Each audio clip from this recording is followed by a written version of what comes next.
He's rolling. Well, first of all, you've been working so hard at this country music career for a long time, grinding it out, and now you have this album. What are a few of the earliest songs that you remember like putting together, and how did you structure those? The oldest song on the project is probably Century. Now that I think about it, it is Century. Another Century. I remember Free being there in the beginning. Jane and Sweet Apple and Backroads and Heavenwood didn't come till later. Um, Big Blue is also there in the beginning, and so is Train. So, I mean, that record's been put together over the last 2 years, man. It's been a long time coming, you know. But the thing about being in Nashville and writing as many songs as I have is all them songs went into a file. But yeah, man, Century's the oldest. That one's been around the longest. When you look back and you remember your family and you kind of getting into this music career and stuff, how did your roots really play into this album? Oh, well, there's a few songs on the record. There's one called Daddy Raised that is about my brother's kid, who I thought was going to be a Wyatt and then came out as a Ruth. And my brother is quite the unique individual. Let's just put it that way. Um, but it was all about how that kid was going to see my brother. And I mean, my brother and I grew up with stories of our own dad. My dad's a bricklayer. Arms like Popeye. Big boy. But the first line of Century. I remember when my nephew fit inside of this hat. I seen the stars fall. I seen the trees and some youngins grow tall. I watched him. In the time that was written, I watched him going from being able to fit inside my hat to running around and speaking and all that stuff. So that love definitely shines through on a few of these.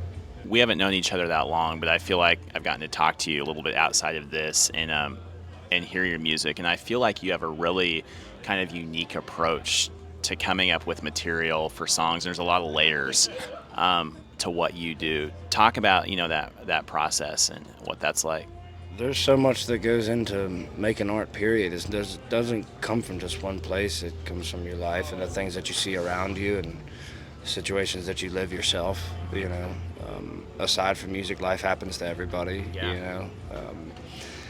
There's songs on this record that illustrate the dark side of that, of things happening. Yeah. There are those lyrics that connect on like deeper themes. I like how you're digging into that. Yeah, man, I'm trying to walk a line here between bringing something that can be dissected by the masses and be beautiful, and walk a line here of, songs that need to say something. Yeah. But yeah, man, I write what's in my heart and in my mind, and to the best of my ability. When you're thinking about a story and how it connects with possibly country music or anyone, are you thinking about that depth at the beginning, or do you have an idea and you just kind of work it out as it goes? Songs come in from all different directions. I've had songs that have taken 2 years to finish. I've had songs that have taken 5 minutes to write, and from everything in between, Yeah. whether the music or the words come first. Like, for example, Heavens to Betsy. That was one of the ones that it was off the bat. It was an instant flash of a picture frame in my head. A lot of this, most of this music is pretty visual, Yeah. and it's illustrated in a way that the listener can put themselves into the song and see what they need to see, Yeah. feel what they need to feel based on what I'm singing about. But like Betsy, it's literally scoring a picture frame. Yeah. It's literally, that's it, Yeah, man. It comes from so many different places. How do you think you'll evolve like as an artist? I feel like you could do a lot of things related to just art in general that even have a musical tie into it. Like, what are your other aspirations and different things?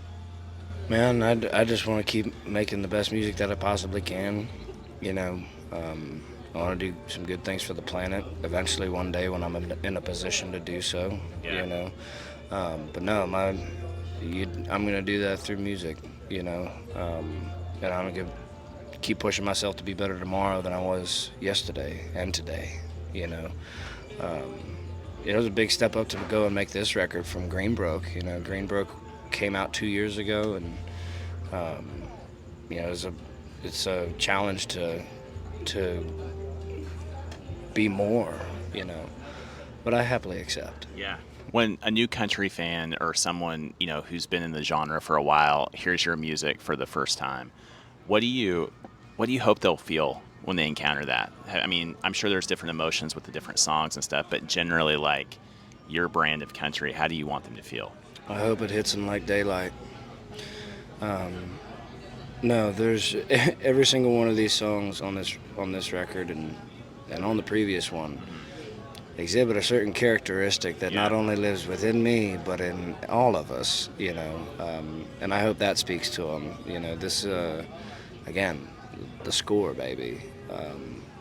The score moments of your life, getting you from A to B. You know. Well, I'm just excited to see your career progress, and it was a blast to get to see you perform live for the first time. I haven't gotten to see that, and so I wish you the best, man, and good luck with everything. Thank you, man. I appreciate you. Thank you for the time. Yep.